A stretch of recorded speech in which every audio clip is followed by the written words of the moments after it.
Hello and welcome back to another episode of Girl vs. World. Nice to have you back if it's your first time.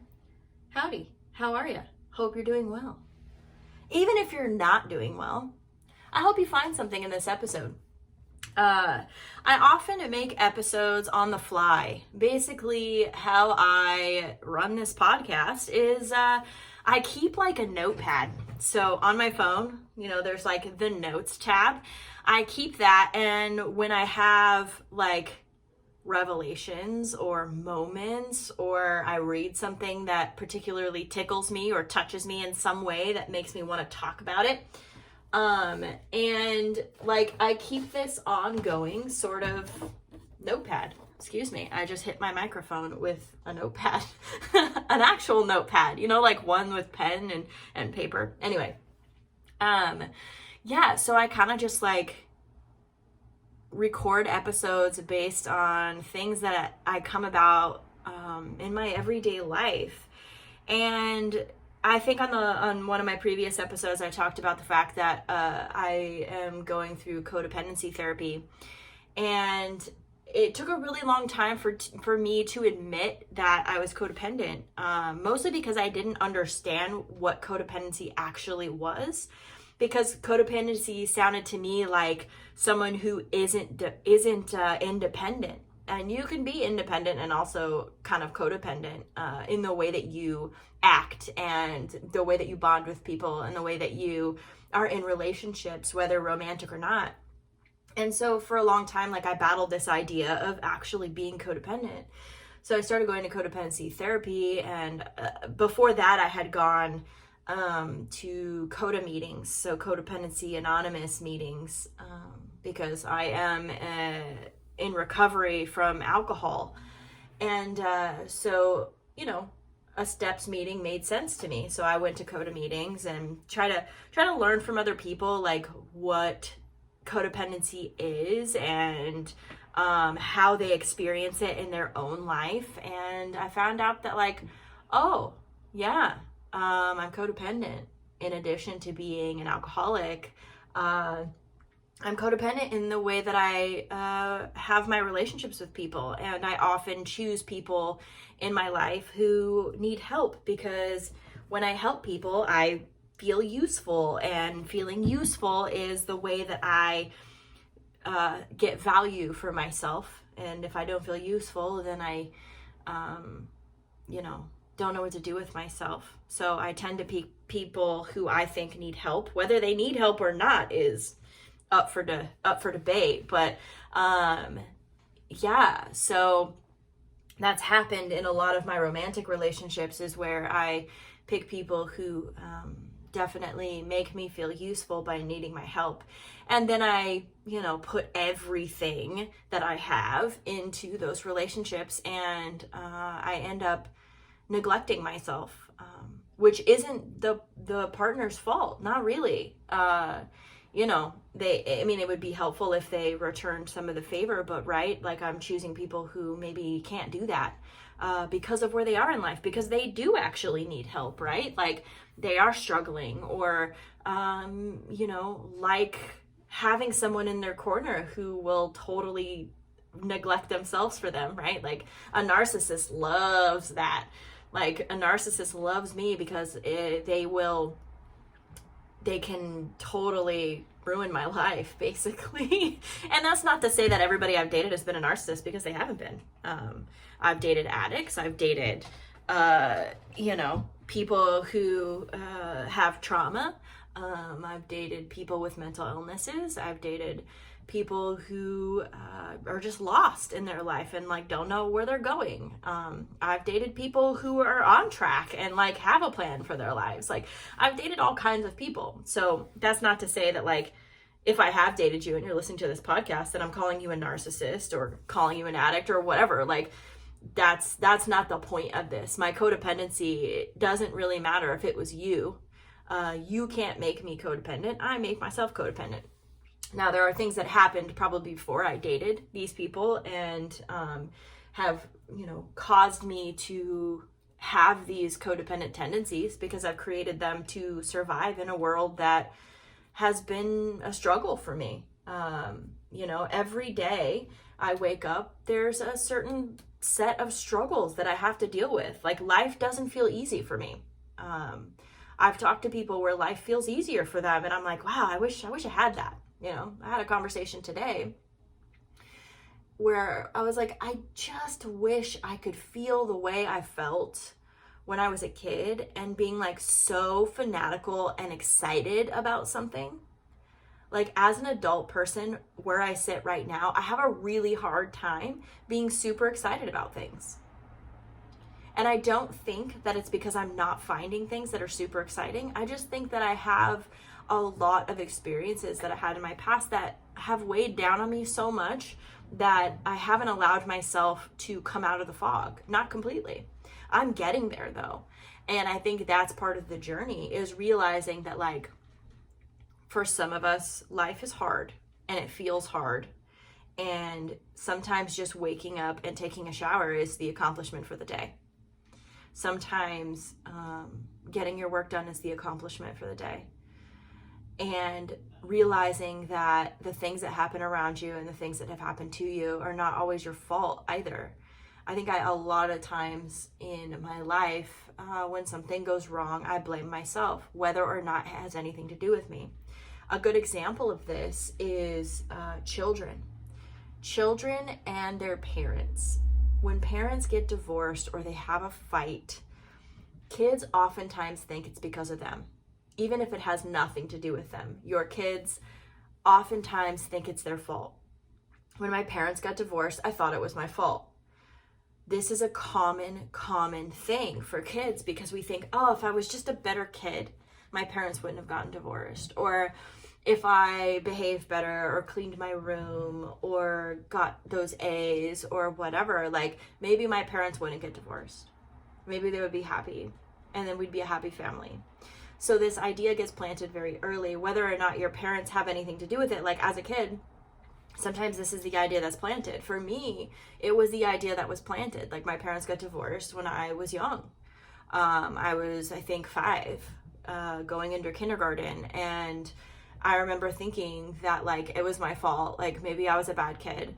So I always tried to do the best in school and win all the awards and participate in all the extracurriculars and, like, make my parents super proud of me, because, like, I think deep down as a kid, like, I just wanted my family to be happy. And that had nothing to do with me. Like, other people's happiness have nothing to do with you. And you don't know that as a kid. You think it does. You think that, like, if you're the best kid, that, like, everything will be better. And that's just not the case. Like, there are so many things that our own parents go through, and, like, maybe their relationship just wasn't right. Like, they just weren't meant to be together. Having the relationship experience I have now, I realize that, like, sometimes we think somebody is the one we're supposed to be with, and they're not, right? That we just can't resolve some conflicts, and divorce is the way to move on.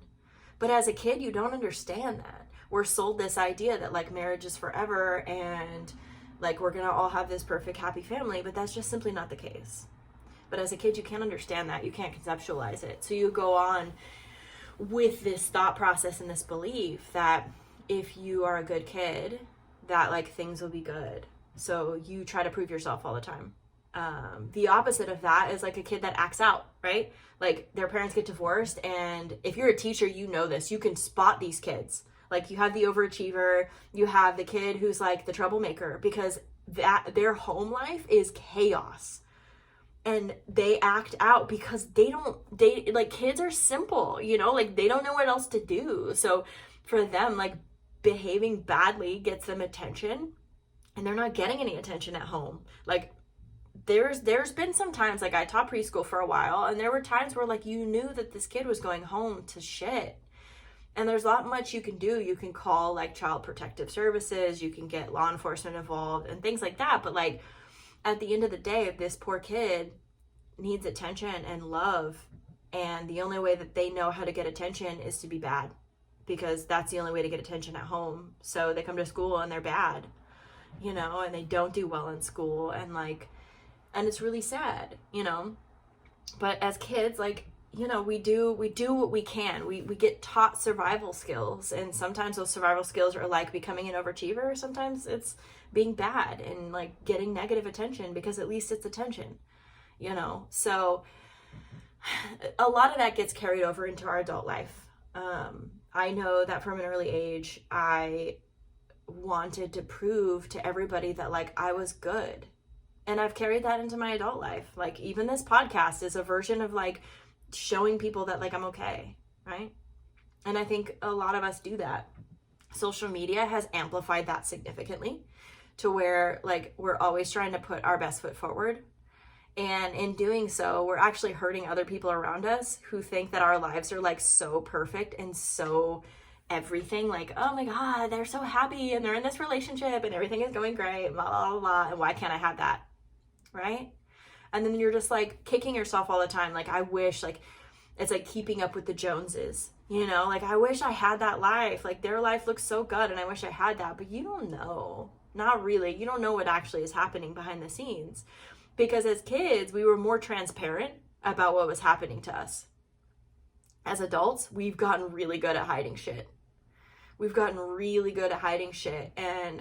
a significant amount of time and energy gets spent on hiding these parts of ourselves that we think that people won't accept or won't understand, or maybe will be judged for.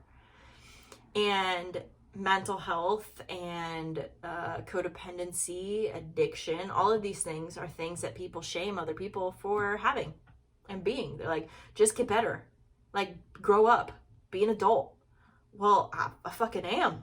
I'm telling you right now, I'm trying to be the most adulty adult, like doing all the stuff and things and like trying to show that I'm okay and doing the therapies and doing the support groups and doing all the things, because I'm just trying to get better, right? And so part of why I wanted to make this episode today is like, I'm going through codependency therapy because I have a really hard time just focusing on myself. Working on somebody else is a great distraction. And that's what I've done in a lot of my relationships is picking people who need help so that I don't have to work on myself, because I find working on myself to be really exhausting. Right? Like, maybe you can relate to this, because I certainly can. Like, again, it goes back to like thinking that I'm always the problem for things. Like, I have certain core beliefs that have been instilled in me through experiences and trauma and the things I've been through in my life. One of them is thinking that it's always my fault, that if something negative has occurred, it's my fault. The second one is I'm not worthy. Like, I'm not worthy of asking for what I need.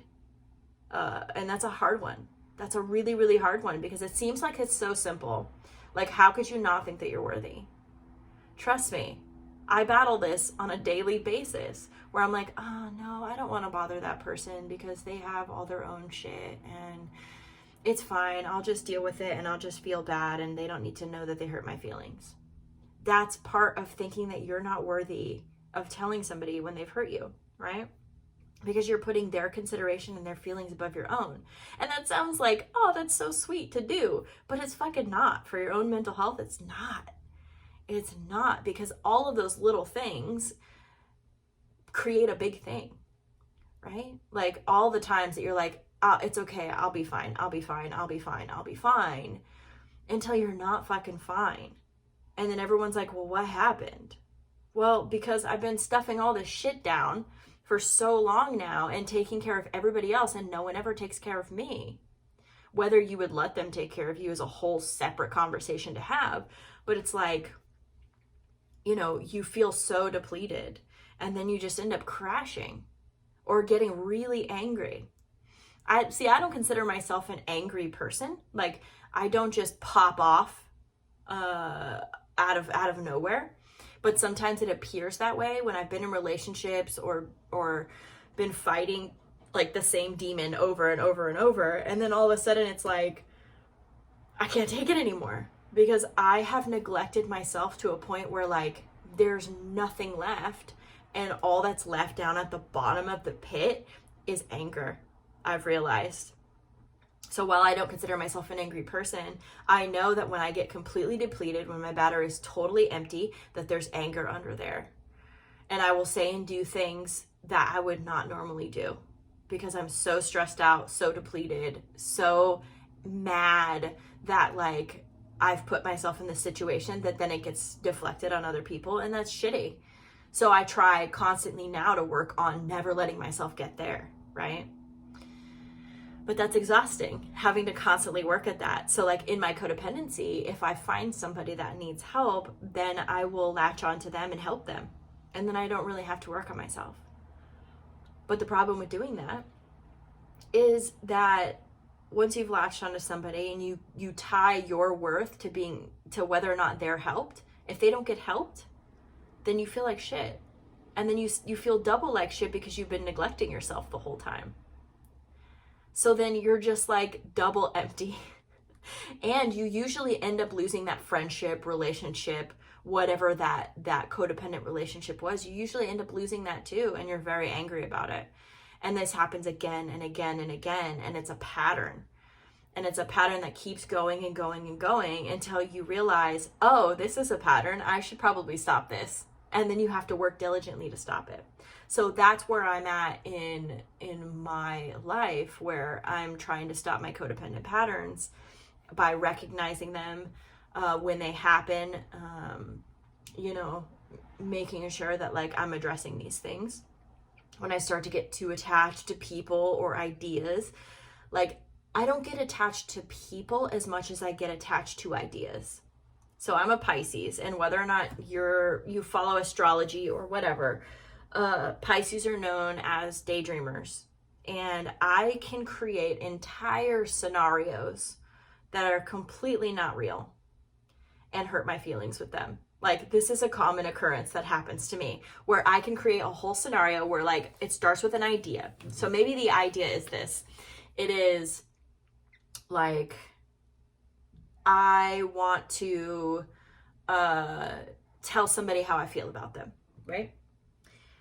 And then I start to think about, okay, how would I tell them how I feel about them? And then I start to go through that scenario and create all of the things that could happen or what they could say. And I can have a whole experience that way in my head. And then decide based on that, based on what I created, I make decisions on whether or not to tell somebody how I feel.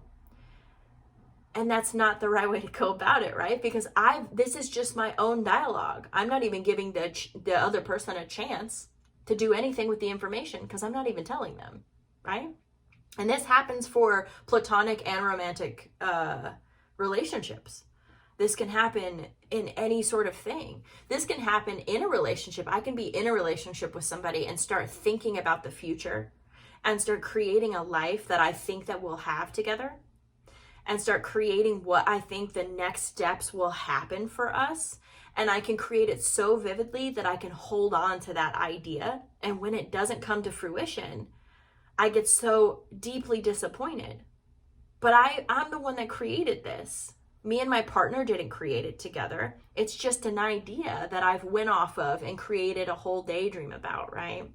And this happens, like we can future cast and like see somebody and like this is how the trajectory of the relationship will go, and we set up these ideals and expectations, and we probably don't even communicate them to the partner that we're with, and we get disappointed by them, but we never actually express those things.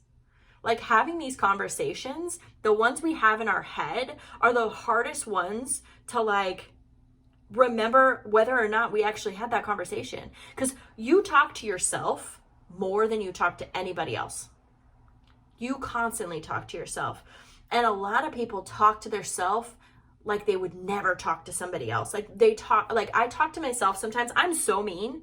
Like I can't even believe it. Sometimes the shit I say to myself is so mean. Like I would never say the mean things that I say to myself to another human being. I would never say them out loud. Even in my biggest fights with like other people, I would never talk to them like I talk to myself. And it's crazy to me. So I've had to like really rework the way that I talk to myself. It even comes down to the types of words you say. Like, if you're always using negative words, your brain is just going to latch onto the negative word. Like, let's say, what's a good example of this? Let's say, like, if you're always saying, oh, I'm exhausted. I'm exhausted, I'm exhausted, I'm exhausted. And what if you flip that around and said, I need more energy, or I need something, like turning it into more of a positive word instead of being like giving the more negative word, which is exhausted, right? Like, I'm exhausted. And your brain goes, yeah, I'm exhausted. But what if I said, I need like a boost of energy? Boost of energy is much more positive. Let's give me a boost of energy. Or like expressing what you actually need. I think a lot of times we assume that people know what we need because we know it so intimately that it's second nature. When it's like, oh my God, when I am hungry, like I need to eat like right now. Like, I don't want to talk. I don't want to like make decisions. I just need food in my mouth. And like, sometimes we expect that people just know that. They know how hungry we are.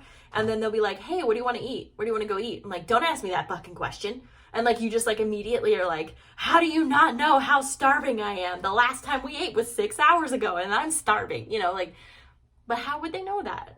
Because you never said you were hungry and you never said you were starving, right? Like, you never communicated that to another person. So how are they supposed to know? So it comes down to communication, right? And then it comes down, so like, okay, so now we're communicating and we're telling people how we feel on the inside. So instead of daydreaming about ideas and talking to ourselves, we start talking to other people. Sometimes what we run into, though, is a comprehension problem. So we're communicating. We've become good at communicating. I think that I've become a better communicator through my therapy, through relationships, through trial and error. I've become a better communicator. However, sometimes I'm communicating with someone who cannot comprehend what I'm saying. And that doesn't make them dumb. Some people just aren't at the same level as you emotionally, or they're distracted and they have their own things going on, and there's just a comprehension problem. Or what you're saying and what they're hearing are two different things. I've been in arguments with partners in the past where like what I'm saying and what they're comprehending is two totally different things. So it helps to be like, okay, communicate, take a pause and be like, what did you get from that? And checking in with your person that you're talking to, like, what does that mean to you? Like, if I'm saying that, like, what's a good example here? Let's say that I value sleep. Okay, this is a big thing for me because I have some trauma in my past surrounding sleep because I had a partner who would sleep deprive me. And when I get sleep deprived, I get very irritated and angry and sometimes like overly emotional. And it comes from that, and like, I just value sleep. So if I tell my partner, hey, I value my sleep, and they're like, okay, she values sleep, so I'll just like let her sleep. However, sometimes that gets misconstrued as like, so you just want to sleep all the time. No, I don't want to sleep all the time. That's not what I mean. Like, I don't want to sleep all the time. I just, when I'm sleeping, like, I need you to let me sleep. Like, if there's not an emergency or like the building's not burning down, like, just let me sleep. Like, let me be. And be courteous around that sleep time. I'll try not to take, midday naps when you're in the middle of something, but like, if I fall asleep before you, like, maybe turn down the TV a couple of notches, or try not to get up and out of bed a bunch of times. Like, just be courteous of one another when you're sleeping. And then in turn, like, I do the same thing for my partners, where like, I don't get up and out of bed. If I can't sleep, then I'll get out of bed once, wait till I'm tired, and then come back to bed. I try to minimize the amount of agitation. If my partner falls asleep before me, then I'll turn down the TV if I'm still up, or I'll turn it off and switch to headphones. It's like things that are conscious and being courteous of sleeping. But I had a partner who, like, I said, I value my sleep. And they just they didn't take any and do anything with that information. So I had to be more clear. I said, okay, I value my sleep. And if I'm sleeping, I need you to try not to wake me up. Like, be more courteous. Okay. They still didn't know what to do with that information. Like, the comprehension was just like, okay, you're telling me a fact. So I had to give very specific instructions, like what I just said, like turning down the television, not getting up and out of bed, not slamming doors, because I'm a light sleeper. So I had to get very specific about things. And I did that through trial and error, and that caused a lot of tension in the relationship instead of just communicating the things I already knew would wake me up, right? So I'm like, okay, let's have a deep conversation about sleep, So it's like, on the one side of thing is like communicating the things you're thinking, because oftentimes you think stuff and you're probably not right. Like, when you're thinking for somebody else, you're probably not right. That's what I try to assume. I go, maybe I should just ask them. Better to ask and get the answer directly from their mouth than to try to navigate what they would think, right? Unless your partner has specifically said, otherwise, like, don't ask me a million questions, in which case I'm like, why don't you want me to ask you questions? That like, for me, is like a red flag. If someone's like, don't ask me a bunch of questions, I'm like, well, how am I supposed to know if I can't ask you questions? How am I supposed to get to know you? I'm just supposed to guess. Like, I can't be in a relationship if I'm just supposed to guess. Not anymore. Not because I've become like a communicator. When somebody's like, just do it, just do the thing, like, I don't want to guess and check. Like, I've been guessing and checking since I was a kid, and it doesn't work out very well.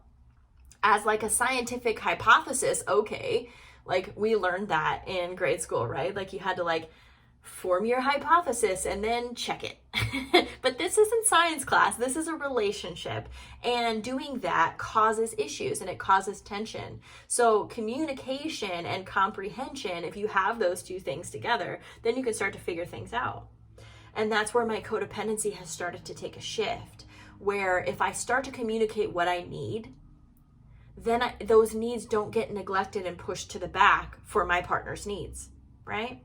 So if I'm like, I know you need this. So my partner, let's say they need more sleep, and what I need is quality time, and that seems to be conflicting with their sleep time, then we have to find a way to navigate that, right? Like, we want to meet both of the needs. So like, okay, you need more sleep, I need more quality time. Let's figure out how to make that work together, right? And that's how you start to solve problems and you meet each other's needs in a relationship.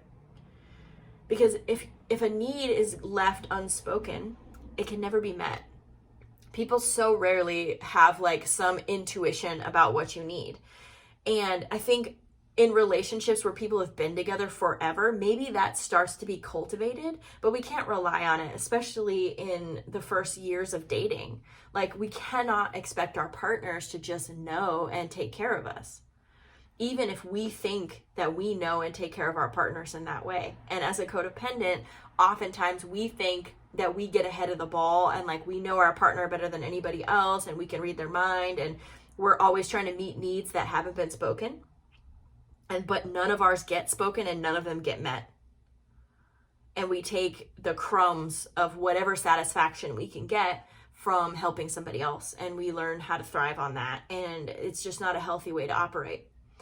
Instead, if you can communicate and comprehend and work together, that's a game changer. That's a game changer for your relationships. It's a game changer for your friendships, for your communication with your family. Like, it's a game changer all the way around. Everything changes when you realize that you can do these things. When you can communicate and comprehend and put those two things together, then you don't get stuck with needs that aren't being spoken and aren't being met. And your partner feels the same way, and your relationship starts to strike this balance where, you take care of each other. You take care of yourself by expressing and understanding your own wants and needs and being able to express those. And the things that aren't your partner's responsibility, you're able to do yourself. I think a lot of times in relationships, especially codependent ones, we rely on our partner for so much and we expect them to fill so many gaps for us, and that's simply not their job. right? Our partner's job is not to make us happy. Our partner's job is to help us be happier, right? Like, you have to start from happy to cultivate more happiness. You can't expect the people in your life to lift you up all the way. You have to figure out how to do that for yourself. And that's the hard part. That's the part I still struggle with. That's the part I've tried to fill in relationships, to try to find people that, like, maybe if I find a partner that has money, like, that'll make us all happy and we'll be fine. No, that's not true. You know, maybe if I find a partner who is really attractive, and, like, if we just have really great sex, then, you know, I'll be happy, and then that'll be great, you know. But none of these things work because I didn't start from a place of happy. I didn't start of knowing how to take care of myself. So I'm just limping along, taking care of somebody else in the way that maybe I wished I was being taken care of, and becoming slowly more resentful of my partner for not knowing what I want and need because I never expressed it. That's, like, so unfair to put somebody in that situation, to be like, hey, make me happy, and I'm also gonna make you guess the things to make me happy. So my encouragement for you today is to figure out what makes you happy, and don't tie that to another person, because you can't do that. You can't, you can do it if you want to. It's not going to work out very well for you, but you can figure out for yourself what makes you happy. Start making yourself happy, and things change. I promise you that. If you can figure out how to make yourself happy, then you can start building relationships with people that enhance that happiness. You can start asking for the things that you want out of life. You can start surrounding yourself with people who build you up instead of tear you down. Because I'm going to tell you right now, if you don't think that you deserve to have good people in your life, you won't. You might get lucky and find an occasional good person out there, but they're probably going to leave because you're going to deplete them and you're going to rely on them so much, and they'll just feel like they can't, you know? So that's the thing. That's the thing. Figuring out how to make yourself happy, and then communicating and comprehending. So step 1, make yourself happy. Step 2, communicate. Step 3, comprehend. Because it's got to be reciprocal, right? What you give and receive, it's all energy that's flowing back and forth, right? And you can't just take all the energy for yourself and say, fuck it. And you also can't just put all the energy out there hoping that it'll come back someday. You want to be around people and situations that feed you, nourish you, and allow you to do the same.